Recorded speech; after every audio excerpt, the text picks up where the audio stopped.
Hi, I'm Daniel Andrews, owner and creator of Andrewsfootball.com. Remember, Wednesday, 8 p.m. Central, live stream, my very first live stream. We're going to talk all things NFL related. So, hey, welcome to my Week 5 preview of the NFL. I got a lot of content, so let's just jump right in. All right. Jay Gruden, unfortunately, was fired by the Washington Redskins. If you've been following me, you know that this had to happen. I mean, sooner or later, this had to happen. But the thing is, though, is that you have Bill Callahan. He's going to step in as interim head coach. This is an excellent choice as interim head coach. This was actually the Cowboys' former offensive coordinator from 2012 to 2014. Dan Schneider lured him away from the Cowboys to help build up the offensive line of the Washington Redskins. And this guy, when he went ahead and did his speech or opening statements, whatever you want to, they emphasize that they want to start running the ball more, which is kind of a trademark of what he does. And he also, one thing I really liked is he immediately just squashed the bug on Haskins isn't going to start this week, but let's make sure we start getting him ready to play. I thought that was the right move, and I think that you have to get him ready to play. Here is what I think is going to happen. If he wins 4 games this year, there's 11 games left. If he wins 4, you have to give him some serious consideration to take over and get the job full time for 2020 and beyond. If he gets 5, that's almost a lock. All right. If he gets 5 wins, if they go 5-6, that's almost a lock that he'll be back. And if he gets 6, that's a guarantee. If he leads this team to 6-5 over the next 11 games, he is 100% going to get that job. But I really think at 4 is where you start saying, hey, you know, is our search over? Do we already got our guy? Remember, he was a head coach in Oakland. It's actually funny because he went to Nebraska and he was head coach at Nebraska. His quarterback was Zach Taylor, who is the head coach in Cincinnati, and his son, Brian Callahan, is Zach's offensive coordinator. So if things don't work out here, I actually think that he would go and assist with the Cincinnati Bengals. Just a hunch. I don't know. Me and Bill aren't really good friends. So, but that's something I think is kind of interesting. I do think that he would be a good fit for the Washington Redskins. But if this doesn't work out, because interim coaches don't always get hired on. There's a few names I thought I'd just throw out there just for fun. Eric Bieniemy, the Chiefs offensive coordinator. Keep in mind, Doug Peterson and Matt Nagy have done good jobs in Philly and Chicago, respectfully. Eric Bieniemy will get several interviews. It's only a matter of time before he becomes an NFL head coach. I think Minnesota would be a good fit for him. The Sean McVay tree, of course, Sean McVay was from Washington. A name that really stands out is former Redskin defensive coordinator Joe Barry, who left with McVay and is now an assistant head coach. And now keep in mind, he's on the defensive side of the ball. He's not an offensive guy, but because he comes from the McVay tree and he was the Redskins defensive coordinator, I think that he definitely would get an interview at least. A guy that I'm really high on is Dennis Allen, defensive coordinator for the Saints. He was a Raiders head coach. It was a Broncos defensive coordinator. I don't think he really got serious consideration last year. I think this time around, with the job he's done with the Saints and also working with Sean Payton, I mean, they've had a really good team the last couple of years in New Orleans. I think he gets some serious consideration. I don't know. I'm speculating, but this is a guy who I think wants to be a head coach. I usually assume that coordinators want to be head coaches. Some don't. Some are adamant, hey, I just want to work with offense, or hey, I just want to work with defense. I think Dennis Allen's one of those guys who wants to go back being head coach. I think he'll have an opportunity. He runs kind of a different type of defense, and he is a defensive guy. I think Washington really wants an offensive guy, but he's a guy I think that gets consideration in an interview. This is interesting. Dallas offensive coordinator Kellen Moore. Now, the rumor is that Jason Garrett doesn't win a Super Bowl. It's Super Bowl or bust, but Kellen Moore may supplant Jason Garrett as head coach. If that doesn't happen, Jason Garrett stays on, then Kellen Moore will definitely be interviewed. If Kellen Moore takes over, could Jason Garrett be the Redskins' next head coach? Absolutely. I think Jason Garrett, I think if he leaves Dallas for whatever reason, I think he definitely, I would be shocked if he leaves Dallas within 12 hours if Dan Schneider isn't talking to his agent or him personally on the phone. That would be a big mistake. So whoever is out as the head coach of the Dallas Cowboys for 2020, I think Dan Schneider will contact him.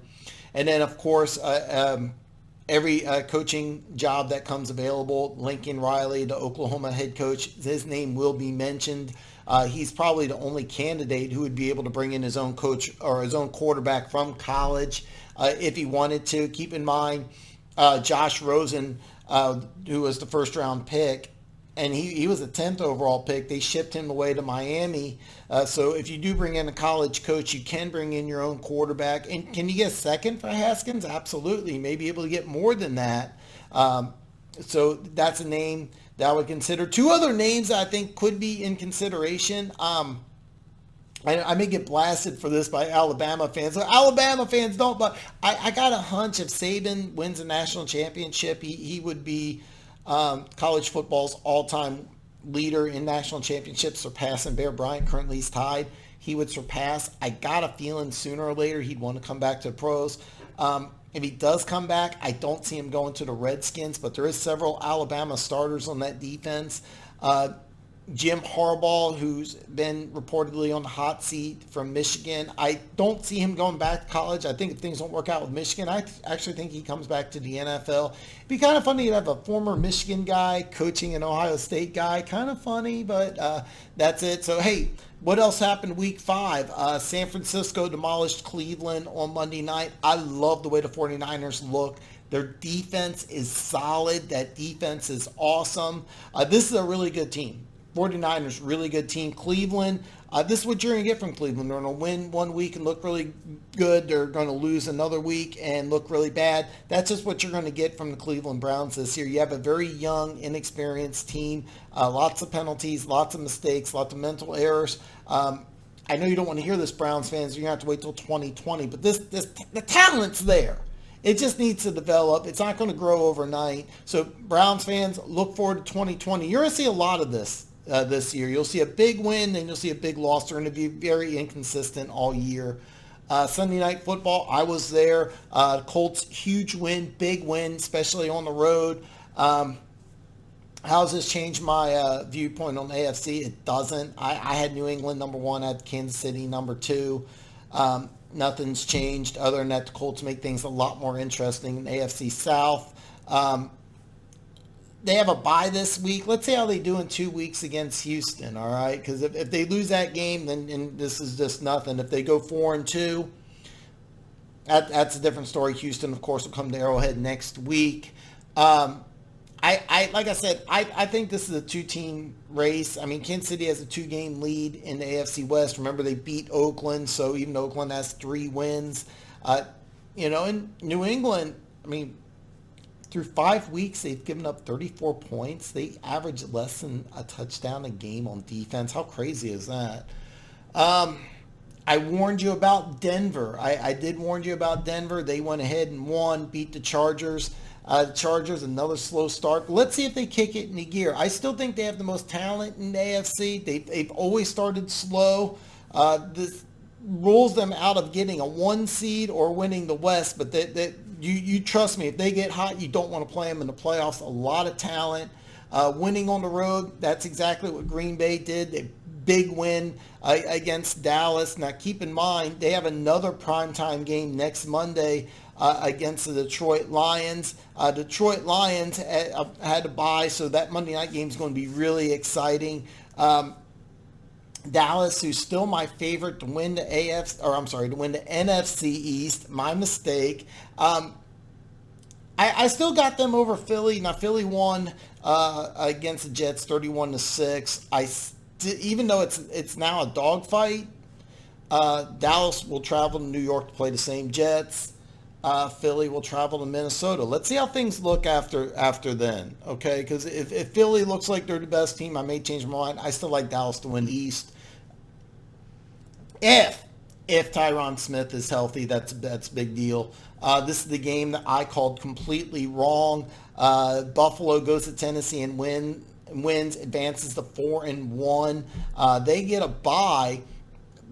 Listen to this, Bills fans. Your next 3 games are at home against Miami, Philly, and Washington. Then you get 2 winnable road games, Cleveland and Miami. Then you're back at home against Denver. I mean, really, you could be 10-1. You could be 9-2 realistically before you hit Dallas on Thanksgiving. That's when your schedule gets really rough. This is something that's kind of interesting. Something I was kind of playing around with, and this this is kind of like out left field here, but Buffalo's one of these rare franchises I think that could do this. Frank Gore is averaging 66.6 yards a game. No, it's not a good number. So that will pass Barry Sanders for 3rd place. But at 66.6 yards rushing a game, that puts him over 1,000. That will put him at 732.6. Let's round up to 733. That puts him at over 1,000 yards. So he has a 1,000-yard season. Let's say he gets 733 going with his current average. That puts him at the end of this year at 15,814 yards. That is 2,541 yards behind Emmitt Smith. Buffalo's that rare franchise that I could see them saying, hey, you want to break the record? If Frank Gore hits 1,000, I think you have to seriously, because it would take 3 years. 2,541, 3 years. But Buffalo's a team that at the end of those 3 years, it would be obviously in Buffalo at home. Can you imagine how crazy that crowd would be? Can you imagine how nuts that would be? When was the last game of the year? Can you imagine that? Every single play would be to Frank Gore. Can you imagine? It wouldn't matter. It would be 3rd and 27 and line up in goal line and say, give it to Frank Gore. I mean, every single play. Oh, man. Just as a stat geek, as a stat junkie, I want to see it. So listen, Bills fans, let me throw that out there. If Frank Gore gets 1,000, do you want to see him break the record? I do. Now, keep in mind, I still like Tennessee. They travel to Denver. They have a big game. That AFC South, very, very interesting. Arizona, they get their first win. It kind of interesting what they're going to do. This is going to be fun because they go back home. They play the Atlanta Falcons. So that's a huge game for the Atlanta Falcons because after being destroyed. Now, keep in mind, Dan Quinn, former defensive coordinator for Seattle Seahawks, you had 50 points scored against you. If you lose to Arizona, you could be on the way out. I mean, this is a game you really need to win, Dan Quinn. You got to win this game because if you don't, I think that they lose to Arizona next week. I think he could get the axe. I think it could come as soon as next week. Raiders won in London. I think they're still a year away. There's a lot of talent. That Raiders team's a lot better than people think. They're not a playoff team yet. I don't think they're a playoff team, but they're definitely on the right track. Huge win. The Bears, they're the polar opposite. They have a bye this week. I think Trubisky will be back. They need to get things together because after the bye, they have a home game against the Saints. So the Bears need to figure some things out. Baltimore, after beating Pittsburgh, they're back in first place in the AFC North. That division looks really bad now. Those two teams, neither one of them look good. I think Baltimore's still going to win the division. I was talking last week about the AFC South. The winner may win 8 games. The winner of this division may win 8 games. Everybody's alive except for Cincinnati. Cincinnati's waiting until next year, but this division is completely up for grabs. Pittsburgh's 1-4. They're not out of the race yet. Don't count Pittsburgh out. And remember, the Miami Dolphins are pulling against them because they get Pittsburgh's first round pick for next year. That's a high pick right now, Pittsburgh being 1-4. New England, of course, beat Washington, another weak opponent. Thursday night, they play the Giants. My big thing is, I just as a stat junkie, I want to see after 6 games, the New England Patriots average less than a touchdown. I mean, through 5 games, they've given up 34 points. Even so, New York, they get a touchdown, it'd still be less than 7 a game. How crazy is that? Wow. In this era, in this day and age, great job. Kudos to Bill Belichick. That's a Thursday night game. Carolina wins 3 in a row with Kyle Allen as quarterback. I predicted a low-scoring game as a high-scoring game, a fun game. McCaffrey getting serious MVP consideration. He 100% deserves it. Reminds me a lot of Emmitt Smith. You remember offensive coordinator there in Carolina? He was the same offensive coordinator, and oh God, I can't believe his name escapes me. He actually took over in Washington, was the head coach there for a little bit. I am so embarrassed. I completely forgot his name, but same offensive coordinator for the Cowboys in their 90s. McCaffrey reminds me a lot of Emmitt Smith. Deserves all the MVP consideration right now. Carolina Panthers, they have a fun game in London against Tampa Bay. If they go 4-2 with Kyle Allen, wow, watch out.